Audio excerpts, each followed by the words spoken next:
Captain Elena Rodriguez stared at the holographic display with barely concealed boredom. The massive crystalline structure floating before their research vessel Prometheus pulsed with what the aliens called quantum harmonics, though Elena suspected it was just fancy lighting. "Captain," called out Lieutenant Jake Morrison from the communications array, "the Vorthan Empire's Supreme Chancellor is requesting an immediate audience. Something about our unprecedented intrusion into sovereign galactic space." Elena suppressed a yawn. 3 weeks ago, their experimental fold space drive had malfunctioned during a routine Mars supply run, hurling them 60,000 light-years from Earth into what these Vorthans claimed was the heart of a million-year-old galactic civilization. The aliens had been alternately threatening and pompous ever since. "Put him through," Elena said, settling into her command chair.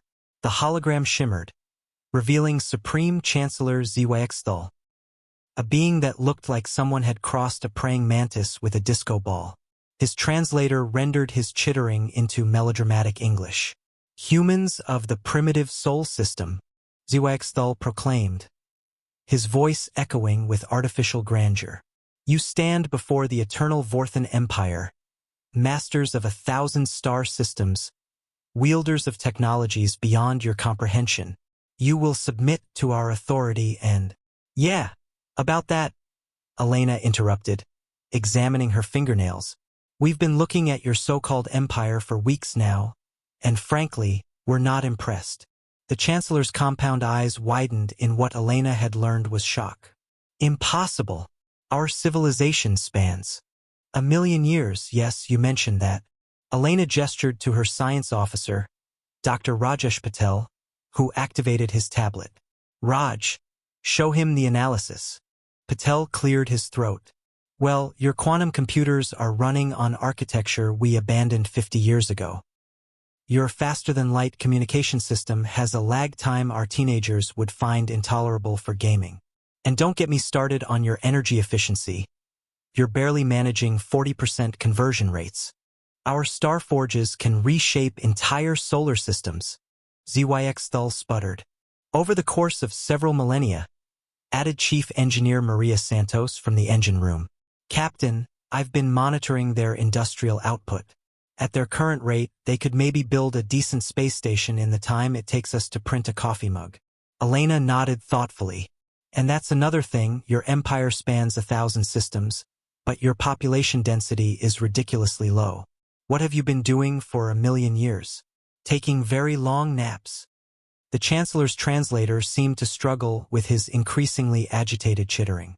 "We are the pinnacle of biological and technological evolution.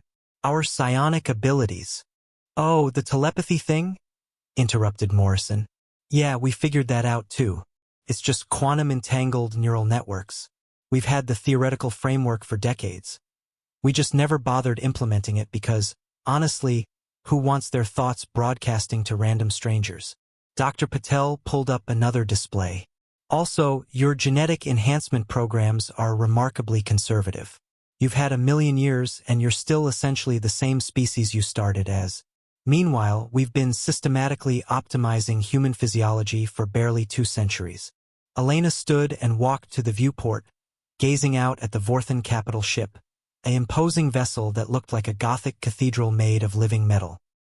"Look, Chancellor, we appreciate the warm welcome and all, but we're not really interested in joining your empire or being conquered or whatever. Your technology is outdated, your expansion rate is glacial, and your whole civilization seems to be running on bureaucratic inertia. But we are the dominant force in this galaxy," Zyxthal protested weakly. "Are you, though?" Elena asked. "Because from where I'm standing, it looks like you've just been really good at avoiding competition. The moment a species with any actual drive shows up, like, say, humans who accidentally stumble into your territory, suddenly your 1,000,000-year-old empire doesn't seem so impressive." Santos's voice crackled over the intercom. "Captain, I've got the fold space drive recalibrated. We can head home whenever you're ready." Elena nodded. "Chancellor, it's been educational. Maybe in another 1,000,000 years you'll have figured out some improvements. Morrison, send them our basic tech specifications as a parting gift. Consider it humanitarian aid." As the Prometheus engaged its fold space drive and reality twisted around them, Elena couldn't help but chuckle. The vast Vorthan Empire shrank to a distant memory, leaving only the stars and the endless possibilities that lay ahead for a young, ambitious species that had barely begun to explore what it could become. After all, they had coffee to invent and galaxies to revolutionize.